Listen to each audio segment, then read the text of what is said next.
अस्सलामुअलैकुम जी फ्रेंड्स, आज का जो हमारा टॉपिक है वो है negative and positive feedback amplifier. हम लोगों ने इलेक्ट्रॉनिक्स 2 की सीरीज़ स्टार्ट की हुई है। इस सीरीज़ में हम इन टॉपिक्स पर पिछली वीडियो में बात कर चुके हैं।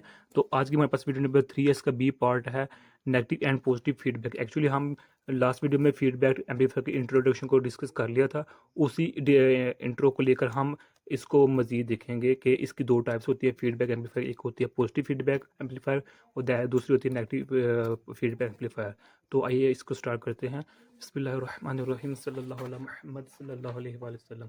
जो लास्ट वीडियो में हमने इंट्रोडक्शन किया था फीडबैक एम्पलीफायर का, वो हमारे पास ये था। इसी को हम जो हमारे पास ये डायग्राम बनाई है, यही हम इधर दोबारा आगे बनाते हैं ताकि हमें ईजिली समझ आ जाए। ओके, तो ये मेरे पास है। ये मेरे पास क्या होता है? एम्पलीफायर। एम्पलीफायर वोल्टेज गेन होता है हमारे पास, इसको हम ई से डिनोट करते हैं। एम्पलीफायर वोल्टेज गेन होता है। ओके, तो ये इधर हम इनपुट देते हैं इसको। ये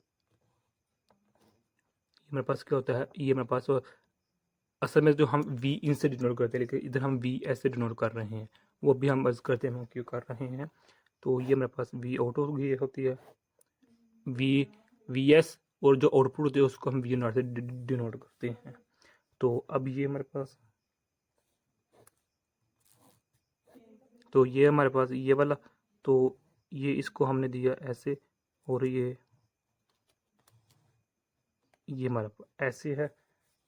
तो यहाँ से पर हमारे निकलेंगे, तो ये इस तरह और ये इस तरह। ये मेरे पास क्या होता है? फीडबैक सर्किट होता है, और मेरे पास फीडबैक रेशियो होता है जिसको हम बीटा से डिनोट करते हैं। डन हो गया। तो यहाँ मेरे पास क्या होता था? मेरे पास वी एफ होता था, वो क्या होता था? Beta V not. ओके, तो इसको हमने लास्ट वीडियो में डिटेल में डिस्कस किया हुआ है। आप वहाँ से देख सकते हैं। ये मेरे पास वी आई होता है। ओके, जमाना फी होती है। तो अब हम पहले करते हैं बात कि जो मेरे पास पॉजिटिव फीडबैक क्या होता है या नेगेटिव फीडबैक क्या होता है। सपोज करें हमने इधर से जो मेरे पास, सपोज कर रहे हैं कि हमने इसको हम इग्नोर कर रहे हैं। ओके, तो हमने इधर इनपुट दिया, ये वाला इनपुट, ये वाला इनपुट दिया। हम कहते हैं इसकी एम्पलीट्यूड हमारे पास है 4। ओके, और इधर हम कहते हैं इसके जो हमारे पास एम्पलीफायर वोल्टेज गेन है, इसकी वैल्यू है हमारे पास 4। डन हो गया। अब सिंपल केस है। अब जो मेरे पास ये क्या है? वी इन है, इनपुट वोल्टेज है। जब यह इसको हमने दिया, तो अब क्या होगा? ये 4 क्या होंगे? मल्टीपल होंगे। तो जो हमारे आउटपुट मिलेगी वो हमारे पास मिलेगी ये वाली, एम्पलीफाइड होकर मिलेगी। यानी कि वो हमारे पास इसकी जो एम्पलीट्यूड होगी वो हमारे पास क्या होगी? 16 होगी। 4 मल्टीपल हो, हमारे पास 16 आ गई है। ये कब है? जब हमारे पास ये जो एम्पलीफायर होगा ये हमारे पास कॉमन बेस होगा। अगर ये कॉमन मीटर होगा तो हमारे पास ये फेज शिफ्ट 180 का आ जाएगा, लेकिन इधर फेज शिफ्ट 0 है, तो इसका मतलब ये हमारा कॉमन बेस है हमारे पास। डन हो गया। अब हम जो करते हैं, क्या करते हैं कि इसका कुछ पार्ट को इस यहाँ से गुजारते हैं, और यहाँ से गुजरने के बाद जो निकलेगा उसको हम वी एस से मल्टीपल कर दे, जमाने में माइनस कर देंगे, तो हमारे पास प्रोसेस कंप्लीट हो जाएगा। यानी कि अब हमारे पास जो वी आउट है वो वी नॉट में हमारे पास ये उसकी वैल्यू की एम्पलीट्यूड की वैल्यू कितनी? 16 है।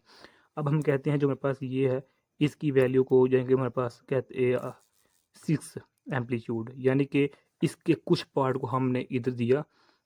अब हम लास्ट वीडियो में कह चुके हैं इसकी वैल्यू होती है 1 से लेस हमेशा। इसकी वैल्यू 1/2 हो सकती है, 1/3, 1/4 सो ऑन हो सकती है। तो ये 6 है वैल्यू। तो जब हम इसको दिया तो ये जो हम वैल्यू होगी बी नॉट, ये बी से क्या होगी? मल्टीपल होगी। तो बी की वैल्यू हम सपोज करते हैं तो मेरे पास 1/2 है, तो ये इसकी वैल्यू हमने 6 ली है, तो ये 1/3 हो जाएगा। तो मेरे पास वी एफ की वैल्यू मेरे पास क्या आ जाएगी? 3 आ जाएगी। अब ये 3 वैल्यू हम सपोज करते हैं ये फेज़ इस तरह का ही है। यानी कि अगर हमने ये वाला फेज़ दिया, अगर हमें यही फेज़ अगेन मिल गया है, यानी कि फेज़ चेंज नहीं हुआ, यानी कि एंगल हमारे पास क्या है? 0 का है, तो हम कहेंगे जो हमारे पास इधर होगा हमारे पास पॉजिटिव फीडबैक होगा। इसी से यही मेन पॉइंट होता है जहाँ से हम डिफ्रेंशिएट करते हैं पॉजिटिव फीडबैक है या नेगेटिव फीडबैक है। तो यहाँ से हम कहेंगे हमारे पास पॉजिटिव फीडबैक है। अगर इधर एंगल हमारे पास 180 का होता तो हम फिर हमने कहना था कि इधर हमारे पास नेगेटिव फीडबैक हुआ है। खैर ये मेरे पास आया, ये 6 एम्पलीट्यूड आया। अब ये सॉरी 3 का अब होगा, आएगा, तो इसके साथ क्या होगा? ऐड हो जाएगा। यानी ये मेरे पास 4 का था, अब ये मेरे पास 3 का है।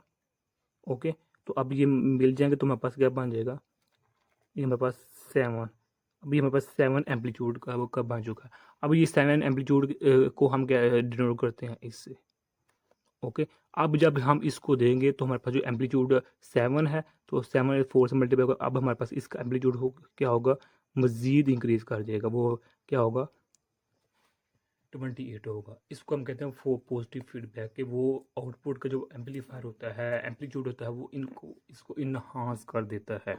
अब अगर हम इधर मिसाल लें, अगर हम इधर हम कहते हैं कि नेगेटिव फीडबैक, यानी कि यही सेम प्रोसेस हम कहते हैं हमारे पास 4 एम्पलीट्यूड है और वो दिया, तो ये 4 है, 4 क्या हो गया 16 हो गया। अब ये 16 तो हो गया, ठीक है 16 हो गया हमारे पास। ओके, कॉमन बेस को यूज़ करते हुए। अब इसका कुछ पार्ट पहले कितना यूज़ किया था 6, तो अभी भी हम 6 यूज़ कर रहे हैं।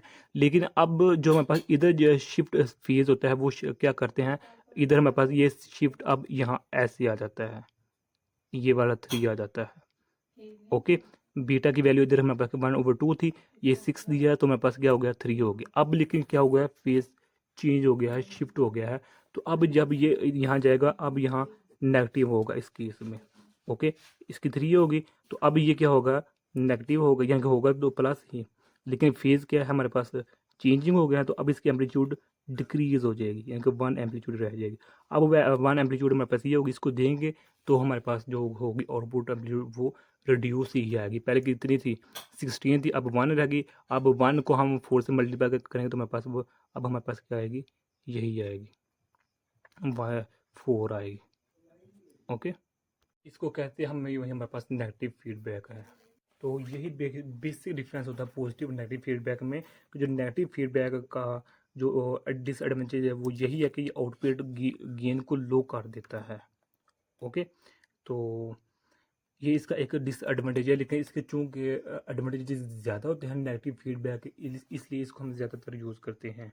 यानी कि मिसाल के तौर पर अगर हम कहें कि नेगेटिव फीडबैक के एडवांटेजेस क्या हैं, वो पॉजिटिव फीडबैक की बनस्बत ज़्यादा हैं, इसलिए इसको हम नेगेटिव फीडबैक को ज़्यादा यूज़ करते हैं। मिसाल के तौर पर जो नेगेटिव फीडबैक होता है, ये इनपुट इम्पीडेंस को क्या करता है, इंक्रीज़ करता है, वोल्टेज एम्पलीफायर के इनपुट इम्पीडेंस को इंक्रीज़ करता है। इसके अलावा ये क्या करता है कि जो आउटपुट इम्पीडेंस होता है, वोल्टेज एम्पलीफायर का जो आउटपुट इम्पीडेंस होता है उसको फर्दर लोअर कर देता है, जिस तरह अभी हमने देखा है। ओके, तो जो मेरे पास एम्पलीफायर का जो गेन होता है, ट्रांसफर गेन, यानी कि जो ये होता है ट्रांसफर गेन जो होता है, एम्पलीफायर का जो ट्रांसफर गेन होता है, तो उसको भी ये स्टेबलाइज करता है अगेंस्ट वेरिएशन ऑफ ईच के खिलाफ, या फिर जो हिब्राइड पैरामीटर्स होते हैं ट्रांजिस्टर के, उनके खिलाफ जो एम्पलीफायर का ट्रांसफर गेन होता है उसको स्टेबलाइज करने में भी ये मदद देता है। इसके अलावा जो नेगेटिव फीडबैक होता है ये फ्रीक्वेंसी रिस्पॉन्स को इंक्रीज करता है, और इसके अलावा ये एम्पलीफायर के बैंडविड्थ को भी इंक्रीज करता है। किसको, बैंडविड्थ को।